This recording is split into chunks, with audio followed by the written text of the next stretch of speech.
तो हेलो दोस्तों, कैसे हैं आप सब लोग। आज मैं फिर आ गया हूं आपको फ्री का ज्ञान बांटने। और आज हम जिस टॉपिक पे बात करने वाले हैं वो हमारे चारों तरफ होता तो है, लेकिन हम उस पर तभी ध्यान देते हैं जब उससे हमें ज्यादा परेशानी होने लगती है। मतलब तो आपको थंबनेल देखकर ही पता चल गया होगा।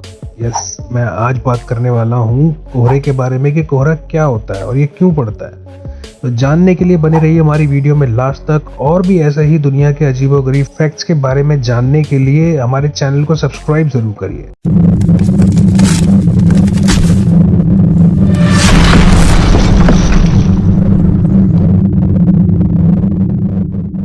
यूं तो सर्दियों का मौसम बहुत ही खुशगवार होता है, लेकिन सभी के लिए नहीं होता।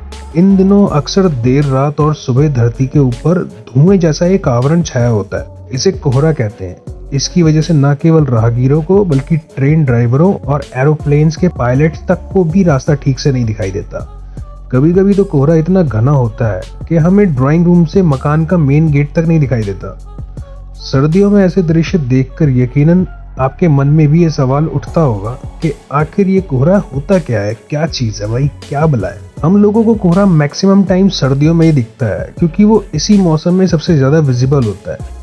मतलब हम उसे अपनी आंखों से देख सकते हैं। कोहरा वैसे तो पहाड़ी इलाकों में लगभग रोज ही दिखता है, पर शहरों में ये सिर्फ सर्दियों में ही दिखाई देता है। दरअसल होता ये है कि हमारे चारों तरफ की जो हवा होती है, मतलब सिर्फ प्रकृति माता से मिलने वाली हवा की बात कर रहा हूँ। कहीं आप सोचो कि वो जो गर्मियों में हम उसके नीचे अपने पसीने सुखाते हैं, वो वाली हवा नहीं, मैं प्रकृति से मिलने वाली हवा की बात कर रहा हूँ। उसमें माइक्रो वाटर मॉलिक्यूल्स, मतलब बहुत ही छोटी छोटी पानी की बूंदें होती हैं। तो ये हवा जब भी गर्म होती है तो ये पानी की बूंदें जो वाटर मॉलिक्यूल्स होते हैं, वो गर्म हवा की वजह से इवेपोरेट होते हैं। जो गर्म माहौल होता है हमारे चारों तरफ, उसकी वजह से जैसे सूरज निकल जाता है तो उसकी वजह से जो वो हवा होती है नमी वाली, वो इवेपोरेट होना शुरू हो जाती है। तो ये हवा जब भी गर्म होती है तो ऊपर की ओर उठती है, और जमीन से थोड़ा सा ऊपर जाते ही जमीन के मुकाबले वायुमंडल का टेम्परेचर थोड़ा ठंडा होता है, जिसकी वजह से वो गर्म हवा और ज्यादा ठंडी होकर नीचे गिरने लगती है। और वो हवा इतनी ज्यादा घनी हो जाती है कि उसको हम अपनी आंखों से देख सकते हैं। वही कोहरा होता है। और वो कोहरा इतना घना होता है कि उसकी वजह से हम ज्यादा दूर तक देख भी नहीं सकते। शहरों में तो भी ठीक है कि कोहरा इतना घना नहीं दिखाई देता, क्योंकि यहाँ का जो वायुमंडल होता है उसमें बहुत ज्यादा मात्रा में पॉल्यूशन के कण होते हैं, जो कि पॉल्यूशन करने वाली फैक्ट्रीज, कार्स और बाइक्स की वजह से थोड़े गर्म होते हैं, जिसकी वजह से कोहरा अपना ज्यादा असर नहीं दिखा पाता। वहीं बात करें गांव देहात की और बड़े बड़े हाईवेज की, जहाँ काफी दूरी तक आपको खाली जगह देखने को मिलती है, तो वहाँ कोहरे की विजिबिलिटी काफी ज्यादा होती है। कोहरा ज्यादातर सुबह और रात के टाइम में ही दिखता है, क्योंकि जैसे जैसे सूरज की गर्मी बढ़ने लगती है वैसे वैसे वो नमी वाली हवा गर्म होती जाती है और ऊपर की ओर उठती जाती है। ये मैं आपको पहले ही बता चुका हूँ, और बाद में बादलों में घुल जाती है। अगर सीधे शब्दों में आपको बताऊं कि कोहरा एक बादल का ही रूप होता है, जो जमीन से सूरज की गर्मी की वजह से गैस के रूप में ऊपर की ओर उठता है, और जैसे बादलों में से बारिश होती है वैसे ही ठंडा होकर जमीन पर ये कोहरे का रूप ले लेता है। अब बात करते हैं कि धुंध क्या होती है। धुंध भी एक कोहरे की तरह ही होती है। अंतर बस केवल इतना ही होता है कि ये बहुत ज्यादा घनी होती है।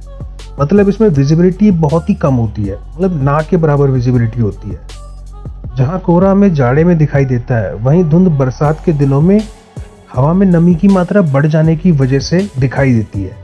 धुंध पहाड़ियों और जंगलों जैसे क्षेत्रों में बहुत ज्यादा बनती है।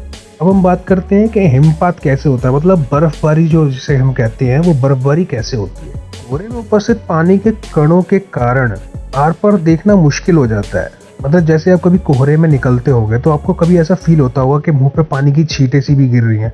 तो वो क्या होता है, वो नमी होती है हवा की, जो मैं आपको बता भी चुका हूँ पहले, कि वो हवा के अंदर पानी के कण होते हैं छोटे छोटे, जो जिन्हें माइक्रो वाटर मॉलिक्यूल्स कहते हैं। तो वो होता क्या है कि जब भी कोहरा होता है और उसमें पानी की जो बूंदें होती हैं वो काफी घनी हो जाती हैं, जिसमें से आर पार देख पाना थोड़ा मुश्किल हो जाता है। और जब यही प्रक्रिया खूब ठंडे इलाकों में, जैसे पहाड़ी इलाके हुए, ऐसी जगह पे होती है, तो ये पानी की बूंदें जमकर बर्फ के नन्हे नन्हे क्रिस्टल्स में बदल जाती है। और गिरने लगती है, और इसी को ही हम लोग बर्फबारी कहते हैं, हिमपात कहते हैं।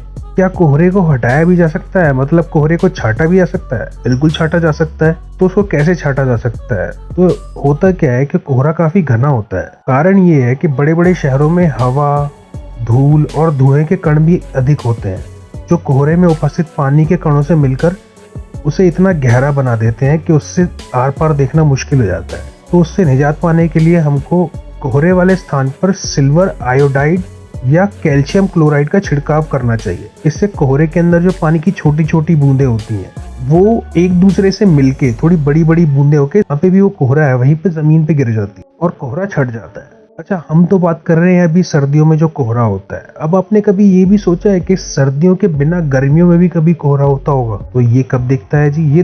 जब भी आप किसी नाविक से बात करेंगे जो समुद्र में सफर करने के लिए जाता है, तो वो आपको जरूर बताएगा कि अक्सर वो कोहरे से दो चार हो जाते हैं।